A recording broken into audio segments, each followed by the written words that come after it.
So there's been this big company that when everybody says, I was on a panel this morning, e-commerce, you'll die without it. You got to be omni. Everybody goes, but wait, there's one very successful retailer that has no e-commerce.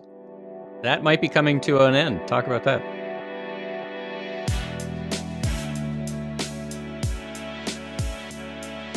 Welcome to the Remarkable Retail Podcast, Season 3, Episode 10.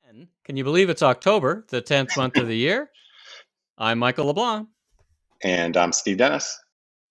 Well, really kind of the whole category of off-price retail, which I'm sure most people know, the off-price category, TJ Maxx, Ross Stores, Burlington, a bunch of others, has been one of the fastest growing categories for a decade plus. Most of these retailers have opened, hundreds, if not thousands of stores and have seen good growth, but virtually no e-commerce. In fact, I think it was Burlington that had e-commerce and then closed it down in COVID, which was seemingly counterintuitive. But HomeGoods, which is the home furnishings off-price division of TJX, they announced this past week that they are going back into e-commerce. So that was a little bit of a counter narrative. I guess two things I'll comment on. One is I always thought it was a little bit funny, and it gets to kind of this whole siloed thing of thinking about e-commerce having to be a transaction channel as opposed to, yes, being a transaction channel, but also being an enabler of store sales, and particularly with buy online, pick up in store. There's this intersection between physical and digital that's important. Yeah. Also, maybe you want to go see whether there's inventory in the store before you go down there. And so to me, it wasn't so much about e-commerce as a transaction channel. It was really digitally enabling across channels. But the pushback from the off-price retailers, which I will say in my experience is mostly BS, is that, well, we don't know what we're going to have.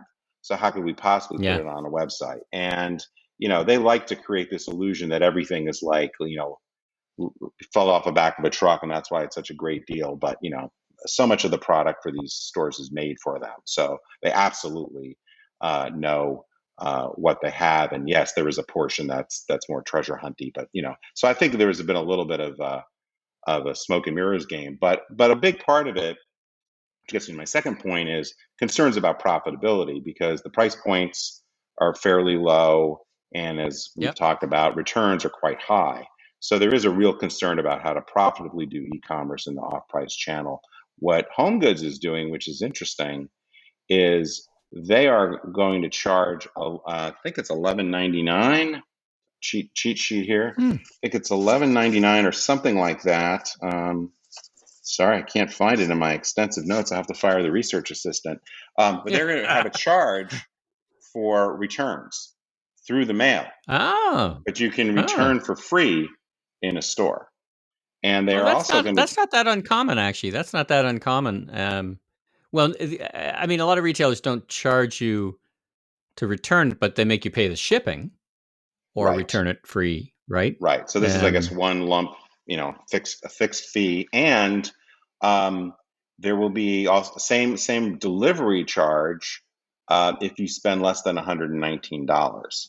So it seems like they must have worked out the unit economics to try and, keeping it simple. They could have a sliding scale. There's a bunch of other ways of doing it. But, so I think, they're kind of building in the disincentive to ship low priced items. One of the other things is that on average, and as I'm sure many other people know, the average price points in home furnishings tend to be higher than the average price points in apparel. So there is some sense that it's a little bit easier to make the HomeGoods part of TJX, attract incremental business, but also not be too much of a hit to profitability.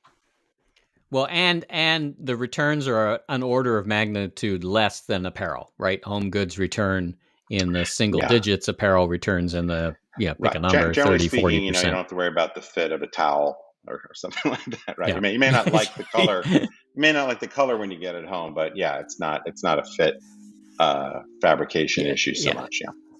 And I want to remind the listeners, or conversely the viewers, if you're viewing this, you already know we have a YouTube channel, and it's bonus content because you and I chit and chat for actually closer to 20 minutes, half an hour. But we kind of, for time, we kind of trim that down to about 10 minutes. But if you want to hear our full discussion, we get into some fun stuff back and forth. Let's get into this Honey, I Shrunk the Store discussion. So let's kick it off.